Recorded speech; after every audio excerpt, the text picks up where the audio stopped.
atribui a segunda metade do trabalho a quem? Ao juiz, no caso concreto.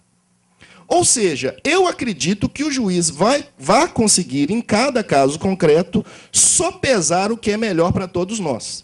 E para que o juiz consiga, a mesma doutrina do final do século XIX afirmava o quê? Que o juiz vai ter que ter todo um conhecimento diferenciado. Ele vai ter que ter um amplo conhecimento do direito, da política, da filosofia, da economia, da sociologia e, na atualidade, inclusive, da administração pública. Pergunto a vocês, vocês conhecem algum juiz que tem essa formação? Algum que seja? É uma formação consolidada de todos esses conteúdos? Eu, particularmente, conheço até alguns juízes muito inteligentes, muito preparados. Mas não dá para colocar o peso institucional do sistema todo nas costas do pobre do juiz. Porque aqui eu estou defendendo, pode parecer que é uma crítica, mas eu estou defendendo o próprio judiciário. Porque o judiciário ele não pode ter esse papel todo, porque ele não vai conseguir. O sistema não lhe predispõe. E quando eu falo em crise institucional, eu esqueci de falar de um detalhe, de propósito. Qual? Quando nós analisamos o judiciário brasileiro dos dias de hoje, que o CNJ vem estabelecendo os metas, meta 2, meta 3, esse judiciário ele tem tempo para sopesar em cada caso concreto qual que vai ser a ressonância política, econômica, social de sua decisão? O que o CNJ estabelece é que os juízes tenham altíssima produtividade. Ou seja, ele tem que julgar praticamente em modelos, em profusão, porque o que interessa para o sistema é tão somente o quê? Números, é estatística. E aí a operação não vai fechar.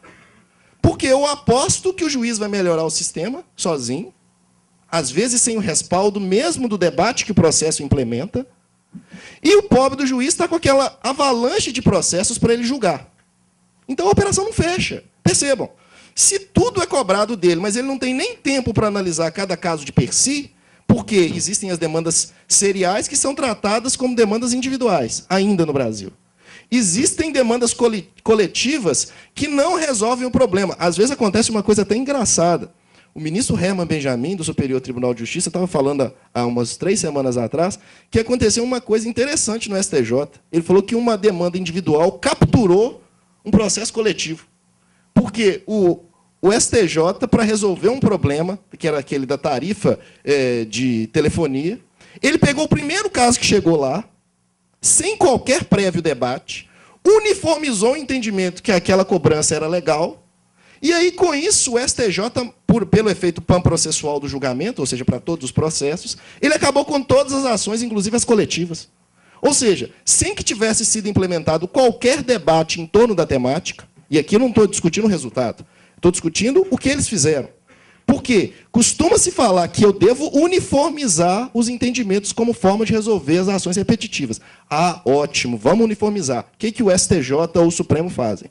O primeiro caso que chega para eles, o primeiro recurso especial, o recurso extraordinário, eles pinçam ele, sem qualquer debate prévio, eles lá, que são os sábios de toga, eles escolhem o que é melhor para nós, e aquela decisão vale para todos os outros processos. Uniformizou.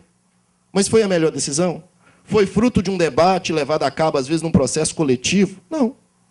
E aí eu tenho uma percepção importante. Qual? O ativismo judicial ele é um fenômeno que não é novo.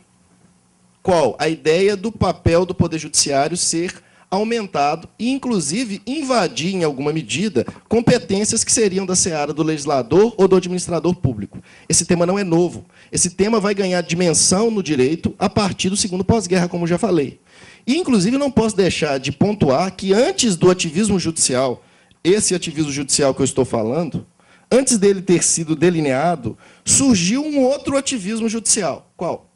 O ativismo judicial nosso, dos processualistas, o ativismo judicial técnico-processual. Porque essa expressão é juiz ativista, pelo menos dentro da minha modesta capacidade de pesquisa, a primeira vez que eu vi foi num texto de um alemão, de nome Franz Klein, que escreveu, ao proferir uma preleção em Dresden, em 1901, ele falou do novo papel que o juiz deveria ter no sistema processual. O juiz deveria ser um juiz ativista.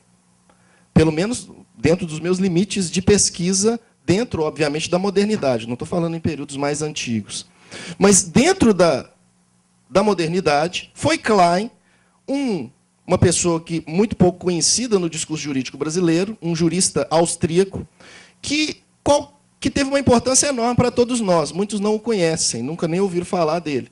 Mas esse cara, o Franz Klein, ele foi o autor da primeira legislação processual, social e oral da modernidade, que foi o Código de Processo Civil, a Ordenança Processual Civil austríaca de 1895.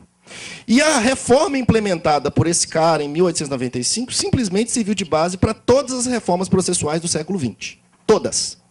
Sem exceção. Todas as reformas processuais que foram levadas a cabo a partir do início do século XX tomaram por base a legislação desse cara. E o que esse cara estava querendo estabelecer? Primeiro, esse Franz Klein, ele queria estabelecer um contraponto para um outro modelo de aplicação do direito processual. Qual? Que era o denominado liberalismo processual.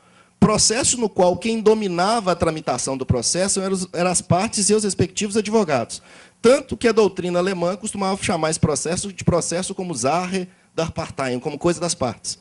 De modo que, nesse processo liberal, o juiz era um espectador passivo, ele não fazia nada, ele era uma samambaia dentro do processo. E aí Klein vai tentar idealizar um novo modelo de própria atuação do juiz e do próprio processo. Foi Klein que falou pela primeira vez que o processo era uma instituição pública de bem-estar social. E, a partir desse momento, ele redefine o papel técnico que um juiz deve desenvolver dentro do processo. O juiz, ele não pode mais ficar como espectador passivo. Ele não pode ser manetado pelo princípio dispositivo, aquele que fala que o juiz só age mediante provocação das partes. Não. Eu devo criar um feixe de poderes oficiosos, ou seja, poderes que o juiz pode manejá-los sem prévia provocação, para que o juiz possa desenvolver o seu papel ativista e melhorar a sociedade. E Klein falava mais. O juiz ativista, ele deve, na sociedade, prestar duas funções. Quais? Primeiro, ele deve se apresentar como um grande educador para todos nós, cidadãos. Ele deve nos educar dos conhecimentos jurídicos. E, dentro do processo, o juiz ele deve compensar os déficits de desigualdade entre as partes, entre autor e réu, se, obviamente, tem uma parte melhor assistida tecnicamente. Então, Klein promove uma verdadeira revolução. Mas percebam, a preocupação de Klein era uma preocupação técnico-processual. Só que, quando nós chegamos no segundo pós-guerra, o ativismo do juiz não é mais só esse ativismo técnico-processual.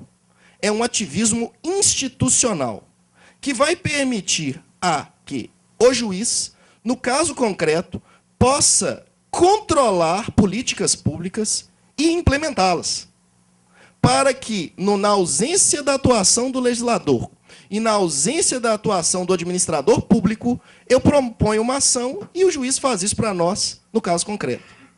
O juiz vai fazê-lo de modo virtuoso, porque eles vão falar que o juiz tem sensibilidade e vai analisando o que é melhor para nós no caso concreto, tomando por base os imperativos do interesse público, da ordem pública e da razoabilidade, da dignidade da pessoa humana, ele vai fazer isso para nós no caso concreto.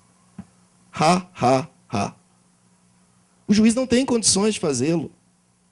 Ele não tem expertise, ele não tem fundamentos técnicos.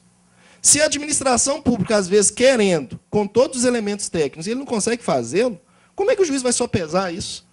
Não é incomum, às vezes, o juiz proferir uma decisão com toda boa vontade,